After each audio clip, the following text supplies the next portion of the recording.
আমাদের স্থানীয় খবর। আসসালামু আলাইকুম। সন্ধে 7টা, বাংলাদেশ বেতার, সিলেট। সংবাদ পড়ছি নন্দিনী রায়। পরিবেশগত সংকটের মুখোমুখি সাংবাদিকতা, এই প্রতিপাদ্যকে সামনে রেখে সারা দেশের মতো সিলেটেও আজ পালিত হচ্ছে বিশ্ব মুক্ত গণমাধ্যম দিবস। 1991 সালের ইউনেস্কোর 26তম সাধারণ অধিবেশনের সুপারিশ মোতাবেক 1993 সালে জাতিসংঘের সাধারণ সভায় 3রা মে তারিখটিকে বিশ্ব মুক্ত গণমাধ্যম দিবসের স্বীকৃতি দেয়া হয়। এদিকে দিবসটি উপলক্ষে র্যালি ও আলোচনা সভা অনুষ্ঠিত হয়েছে মৌলভীবাজারে। সকালে জেলা প্রেস ক্লাব প্রাঙ্গণ থেকে বের হয় বর্ণাঢ্য র্যালি। পরে জেলা প্রেস ক্লাবের সম্মেলন কক্ষে অনুষ্ঠিত হয় আলোচনা সভা। এতে প্রধান অতিথি ছিলেন জেলা প্রশাসক ডক্টর উর্মি বিনতে সালাম। জেলা প্রেস ক্লাব সভাপতি আব্দুল সালামের সভাপতিত্বে অনুষ্ঠিত সভায় বিশেষ অতিথি ছিলেন জেলা পরিষদ চেয়ারম্যান মিসবাহুর রহমান ও সদর উপজেলা পরিষদ চেয়ারম্যান মোহাম্মদ কামাল হোসেন। হবিগঞ্জের শায়েস্তাগঞ্জ, লাখাই ও সদর উপজেলা পরিষদ নির্বাচনে উৎসব মুখর পরিবেশে মনোনয়নপত্র দাখিল করেছেন 47 জন প্রার্থী। তাদের মধ্যে লাখাইতে 15 জন, শায়েস্তাগঞ্জে 12 জন এবং সদর উপজেলায় 20 জন প্রার্থী তাদের মনোনয়নপত্র দাখিল করেছেন। এর মধ্যে চেয়ারম্যান পদে 14, ভাইস চেয়ারম্যান পদে 21 ও মহিলা ভাইস চেয়ারম্যান পদে 12 জন প্রার্থী রয়েছেন। ঘোষিত তফসিল অনুযায়ী আগামী 5ই মে মনোনয়নপত্র যাচাই বাছাই, 12ই মে প্রার্থিতা প্রত্যাহারের শেষ দিন। 13ই মে প্রার্থীদের মধ্যে প্রতীক বরাদ্দ ও 29শে মে ভোট গ্রহণ অনুষ্ঠিত হবে। এবছরের এসএসসি ও সমমানের পরীক্ষার ফল আগামী 12ই মে প্রকাশ করা হবে। আজ শিক্ষা মন্ত্রণালয়ের এক সংবাদ বিজ্ঞপ্তিতে এই তথ্য জানানো হয়। ওই দিন প্রধানমন্ত্রী শেখ হাসিনার কাছে ফলাফলের পরিসংখ্যান হস্তান্তর করার পর সকাল 10টায় ফল প্রকাশ করা হবে। উল্লেখ্য, 2024 সালের এসএসসি ও সমমানের পরীক্ষা গত 15ই ফেব্রুয়ারি শুরু হয়ে শেষ হয় 12 মার্চ। সিলেটে ভারী বৃষ্টিপাতে সুরমা, কুশিয়ারা, পিয়াইন, ধলাই ও সারি সহ বিভিন্ন নদ নদীর পানি বাড়তে শুরু করেছে।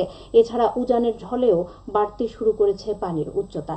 এতে করে প্লাবিত হচ্ছে নিম্নাঞ্চল, ক্ষয়ক্ষতি হচ্ছে ফসলি জমি। পানি উন্নয়ন বোর্ডের তথ্য মতে বৃহস্পতিবার 2 মে রাত 9টা পর্যন্ত সুরমা নদীর পানি কানাইঘাট পয়েন্টে বিপদসীমার উপর দিয়ে প্রবাহিত হচ্ছে। এ পয়েন্টে 11.11 সেন্টিমিটার উপর দিয়ে পানি প্রবাহিত হচ্ছিল, যা ছিল বিপদসীমার 0.31 সেন্টিমিটার উপরে। রাত 9টায় তা আরও বেড়ে 11.65 সেন্টিমিটার দিয়ে প্রবাহিত হচ্ছে। এভাবে অব্যাহত থাকলে বিপদসীমা ছাড়িয়ে যাওয়ার আশঙ্কা রয়েছে। শহীদ জননী জাহারা ইমামের 95তম জন্মবার্ষিকী আজ। 1929 সালের 3 মে তিনি অবিভক্ত বাংলার পশ্চিমবঙ্গের মুর্শিদাবাদ জেলার সুন্দরপুরে জন্মগ্রহণ করেন। মুক্তিযোদ্ধার গর্বিত মা, বিশিষ্ট সাহিত্যিক ও সংগঠক এই মহিয়সী নারীর নেতৃত্বে গত শতকের 90-এর দশকে গড়ে ওঠে যুদ্ধাপরাধীদের বিচারের আন্দোলন ও ইতোমধ্যে বেশ কজন শীর্ষ যুদ্ধাপরাধীর বিচার সমাপ্ত হয়েছে। 1992 সালের 26শে মার্চ তার নেতৃত্বে গঠিত আদালতের মাধ্যমে 71-এর শীর্ষ নরঘাতক গোলাম আজমের প্রতীকী ফাঁসির আদেশ দেওয়া হয়। 1994 সালের 26 জুন দুরারোগ্য ব্যাধি ক্যান্সারের কাছে পরাজিত হয়ে তিনি মৃত্যুবরণ করেন। তার জন্মবার্ষিকী উপলক্ষে সিলেটেও নানা কর্মসূচি গ্রহণ করা হয়েছে। শাহজালাল বিজ্ঞান ও প্রযুক্তি বিশ্ববিদ্যালয়ের আঞ্চলিক কেন্দ্রের সাধারণ বিজ্ঞান ও প্রযুক্তি গুচ্ছভুক্ত মানবিক অনুষদের বি ইউনিটের ভর্তি পরীক্ষা অনুষ্ঠিত হয়েছে। এই পরীক্ষায় 2409 জন পরীক্ষার্থীর মধ্যে উপস্থিত ছিলেন 2258 শিক্ষার্থী। আজ দুপুরে বিষয়টি নিশ্চিত করেন শাবিপ্রবির ভর্তি কমিটির সদস্য সচিব অধ্যাপক ডক্টর মোহাম্মদ আবু সাইদ আরেফিন খান। এর আগে বেলা 11টা থেকে 12টা পর্যন্ত বিশ্ববিদ্যালয়ের একাডেমিক ভবন A-B, ডস, DE বিল্ডিং ও সামাজিক বিজ্ঞান বিল্ডিংয়ে এই ভর্তি পরীক্ষা অনুষ্ঠিত হয়। কমলগঞ্জে মাধবপুর ইউনিয়ন হতে আদমপুর ইউনিয়ন পর্যন্ত 1 কিলোমিটার রাস্তার পাকাকরণ কাজ শুরু হয়েছে। সিলেট বিভাগের গুরুত্বপূর্ণ গ্রামীণ অবকাঠামো উন্নয়ন প্রকল্পের আওতায় LGD এতে ব্যয় করছে 90,78,873 টাকা। এবারে শুনুন কৃষি সংবাদ। উচ্চ ফলনশীল জাতের ধান, পাট ও গমের বীজ বাছাই, সংরক্ষণ, প্রক্রিয়াজাতকরণ ও বিপণন বিষয়ে 3 দিনব্যাপী কৃষক প্রশিক্ষণ কর্মশালা শুরু হয়েছে মৌলভীবাজারে। আজ সকালে জেলা কৃষি সম্প্রসারণ অধিদপ্তরের কৃষক প্রশিক্ষণ কেন্দ্রে প্রধান অতিথি হিসেবে উপস্থিত থেকে উদ্বোধন করেন আঞ্চলিক কৃষি গবেষণা ইনস্টিটিউটের মুখ্য বৈজ্ঞানিক কর্মকর্তা মোহাম্মদ হায়দার হোসেন। এতে সভাপতিত্ব করেন জেলা কৃষি সম্প্রসারণ অধিদপ্তরের উপপরিচালক শামসুদ্দিন আহমদ। কর্মশালায় 60 জন কৃষক কৃষানি অংশ নিচ্ছেন।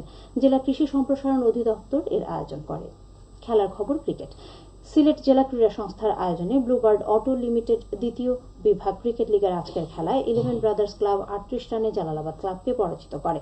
সিলেট জেলা স্টেডিয়ামে প্রথমে ব্যাট করে 11 ব্রাদার্স ক্লাব 3 ওভারে সবকটি উইকেট হারিয়ে 105 রান করে। জবাবে জালালাবাদ ক্লাব 21 ওভারে 67 রানেই গুটিয়ে যায়।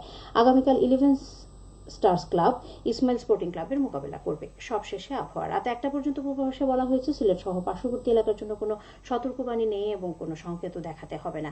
আজ সিলেটে সর্বোচ্চ তাপমাত্রা ছিল 34 ডিগ্রি এবং সর্বনিম্ন 23 ডিগ্রি সেলসিয়াস। বাতাসে আর্দ্রতা ছিল সকালে 68 এবং সন্ধ্যায় 62%। আগামীকাল সিলেটে সূর্যোদয় হবে 5টা 14 মিনিটে এবং অস্ত যাবে 6টা 24 মিনিটে। সংবাদ শেষ হলো। পরবর্তী স্থানীয় সংবাদ প্রচারিত হবে আগামীকাল সকাল 8টা 10 মিনিটে। রাঙামাটি, ঠাকুরগাঁও।